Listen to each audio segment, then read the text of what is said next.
Pichina. Voy a hacerte una preguntina. A ti, Marichu, préstante las canciones dedicadas a los dibujos animados. Sí, tengo 6 nietos. 6 nietos. Mira tú, si no cantaría con ellos. Bueno, ya se nota que cantes mucho tú. ¿Y tú, Marquesina, cuando eras guaja mama, qué era lo que veías? A mí gustábame El pequeño conde Crápula y los caballeros del horóscopo.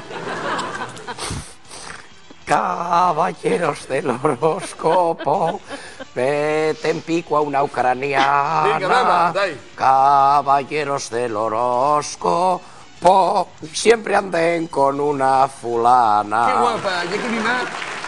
¿De qué venga esta? Bueno, por si no quedaban dulces, esta vieja la Marquesina y mundial. Pero ahora ya no podemos tardar más, ¿eh? Marichu, No, Marquesina, venga. Marquesina, Marichu. Venga. ¡Vamos al lío! ¡Vamos al lío! Ya tenemos muy visto a los concursantes.